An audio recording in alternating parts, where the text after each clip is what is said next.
Getting creative with video is something that we do all the time at a TV station. But a police department is trying its hand at producing, at writing, at editing to create a video to recruit officers.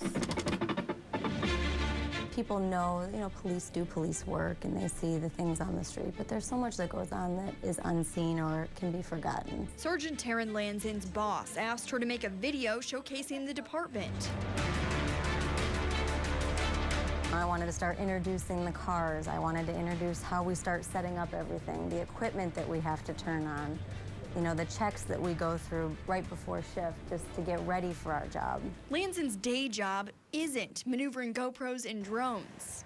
So everybody kind of piped up and looked at me and they were like, you know how to do stuff like that. She's a training sergeant and apparently now an in-house video guru. It was hard to get what was going on up here out so that we could get it to here. It's these things that we really have to do to compete in today's police market. Creating a 2-minute and 45-second video was a tool that Chief Edwin Bigler knew would put his department ahead as their numbers fell behind. How do we come up with these people? How do we find 13 people plus the 5 who retired this year? So how do we find 19 people in 1 year? We took a GoPro. We started back in November and just started shooting. Every time we would get an idea, I would get with the officers and I would, hey, can I just shoot you real quick doing this? So when we first started playing it and I actually saw it starting to come together, like I got the chills and you could just see our eyes all lighting up. Balancing her day job with arranging GoPros, getting officers to come in on their day off, and of course, keeping the pups happy. This is all published in-house. We didn't hire a firm to come in and do this. This was all people just being very creative. Your corner.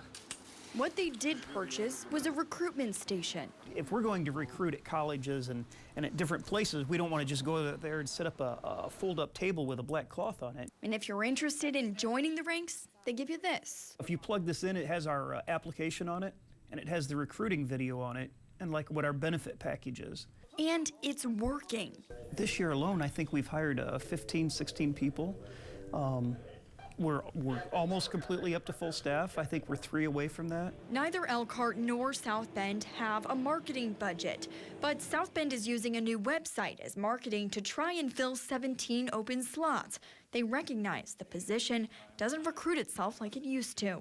What you find now is it's almost the opposite. We have to sell our department because we are competing against other departments regionally and then nationwide. Smaller departments like Dowagiac in Michigan also don't have a marketing budget, but unlike the others, they don't have any openings. But Chief Steve Grinwald is fearful of what'll happen when 26% of his department is eligible to retire in the next 4 years. I shudder to think of what would happen if I can't find the people to maintain that level of service, because it's needed.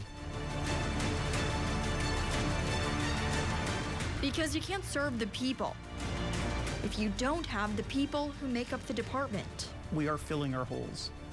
Can't do it overnight, but we're getting there.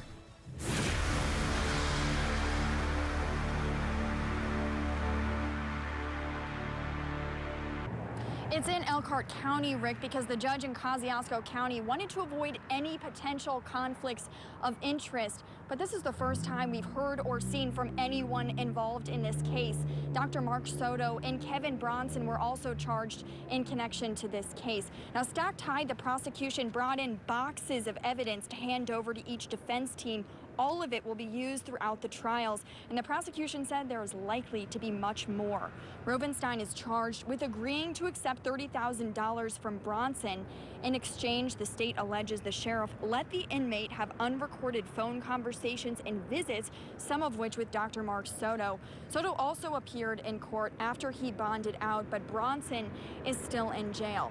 Now, all of this started about a year ago when a Warsaw police detective started investigating claims into Soto. That launched an Indiana State Police investigation, and we were just told today that is still ongoing.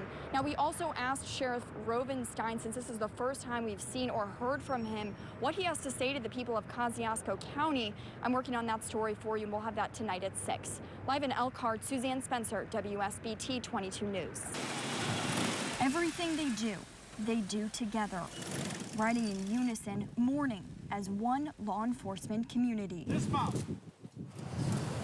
It made me feel sad because I didn't really think any of this could happen in our town. Rachel Taylor has a new hero. We just want to show support because we love this city and we love our police here. Her mom, too. This is the town that she lives in. This is the town that we're raising our children in, and it's important to show your support and uplift those that need uplifting. Police from across the country, step by step, trying to beat the pain together. This is a small community, small town. I think it's important to support our police force. They are on the front lines every day.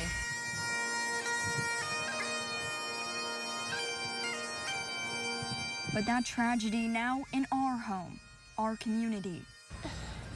Just because this was such a senseless act and what's happening all over the country now. An expression says it all. I just want them to know that we love them and that we really appreciate them trying to protect us. There's an innocence in those who won't remember Joe Zangaro, but will always remember what he stood for. At least 1,500 people were here for Joe Zangaro's services, 800 of those from the law enforcement community, and we're told that people traveled as far as Florida just to be here for this memorial service. In Benton Harbor, Suzanne Spencer, WSBT 22 News. Penn Township Fire Department is doing ice rescue training out here in Mishawaka today. Check this out. The victim here, which is in the hole that they cut in this ice, is in the water. Now the guy behind him, the other firefighter, is coming in to save him. He wraps the rope around him. Once he gets it secured, he's going to tap his head. Now once that happens, firefighters back here behind us will pull them out of the water. Now this is a part of any standard typical procedure for ice rescues. Now you may be wondering why I'm in this suit. I'm about ready to go get inside that hole. They're gonna come and rescue me. We're in Mishawaka. Suzanne Spencer, WSBT 22 News. Our fingerprint holds our identity, but so does this. An 11-year-old girl lets cybercrimes investigator Mitch Kaiser search her phone. Pretty much everything on here, it's going to try to pull through this wire. What's on this? Mom watching the whole thing. Internet searches that were done. Looks like someone was on Amazon looking for cheap bags under $10. Looking for a new bag, are you? You know those notes you keep? Police see it all. I love dogs on January 10th, 2015. Do you remember that? Well, you apparently love dogs.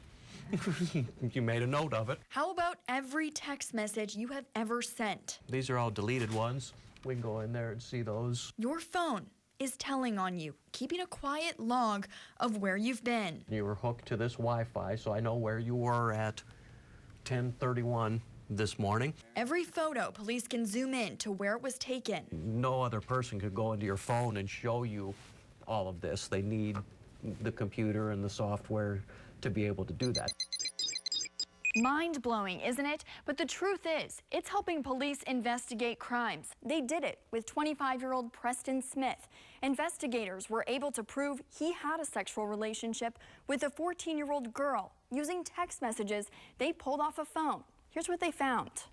In a message between Smith and the victim, she said, "Until I'm 17, the pressure is gonna stick, unfortunately." Smith responded saying, "I'm not feeling safe till you're 18, LOL." Smith was charged with having sex with a minor. He was found guilty in January. Prosecutor Ken Cotter said evidence from that phone proved to be crucial in the investigation. The evidence was solid. We weren't relying just on one person saying something. Sometimes it's the line between what's a tragic story and who's a victim and who should be a defendant and be in prison. Your iPhone sometimes tells the tale. Remember Purvi Patel? She's the Granger woman who forced her body to have an abortion. Police found her baby in a dumpster behind her family's business. Some of the evidence? Text messages investigators unlocked between Patel and her friend. Here's what the jury saw. By the way, these pills taste like, if these pills don't work, I'm gonna be mad. 2 days later, this text. Just lost the baby. I'm gonna clean up the bathroom and then go to Moe's. Patel was convicted of feticide and neglect in 2015. Text messages can show intent of someone, they can show motive. Defense attorney Stan Rubel uses phone records all the time. There's a possibility for abuse by the government. It's up to defense lawyers and judges and prosecutors who have the ethical duty to make sure that doesn't happen. Typically, we will get a search warrant for it where we have to write up an affidavit explaining what we think is on that phone, why we think it's there, and why it's evidence in whatever crime we're investigating. But for this, there's no crime. Here's everything you've done. Our 11-year-old Looks like a lot of math stuff. There you go. is just caught Which Avenger are you? being 11. Fallout Boys? Come on.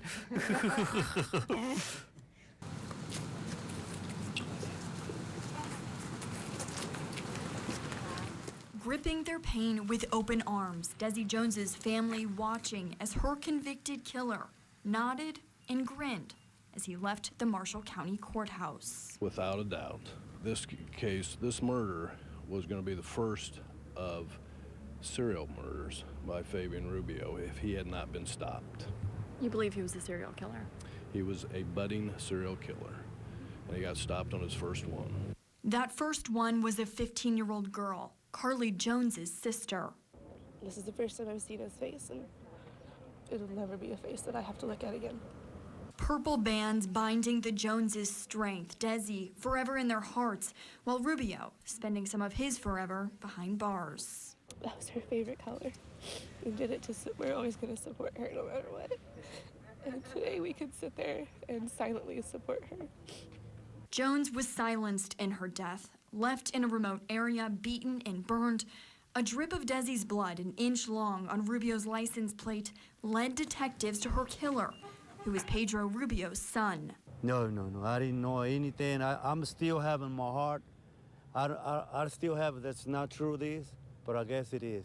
There's no question that he is a psychopathic sexual predator. No question. And he acknowledged that it was good that we stopped him because he would have done it again. Her plan would cost $400 billion. What do you want us to do? Pay him to lose money? Votes are marching in for this year's presidential election. But at the skillet, it'll cost you $10.95 for a vote. Honestly, it's hard to believe. This is our legendary Polish dinner. In this case, that Polish buffet is your ticket to vote. Here we go again. Oh, this thing? It was crazy. Somebody came in and said, I'm voting for so-and-so, and somebody else came in and said, I'm voting, and we're like, you know what? Let's do this. You buy the chicken, sausage, and all the fixings at the restaurant or through catering, and you got yourself a vote. This year is such a crazy election year, I wouldn't want to put a bank on it if I needed to. It's the third presidential election. The owners are taking to chicken and sausage to lure voters in young and old, and business nearly doubles. Now we're somewhere around 600 votes, but this will go into the thousands. 600 votes from one day. Yeah, After day one, Other takes the lead at 252, followed by Clinton with 217 and Trump with 189. Everybody has a voice, everyone has an opinion, and they love to see every day how the numbers change on that board, so it's pretty amazing. The tables are set, the plates stacked high, and preparation is underway as voting has just begun. What are you forecasting? What's kind of been your feelings? I have no feeling about this. We love our customers, and we really don't talk politics here. The online polls seem to have us winning. Presidents have something called veto power. No politics here, just chicken, sausage, and a home-cooked Polish meal.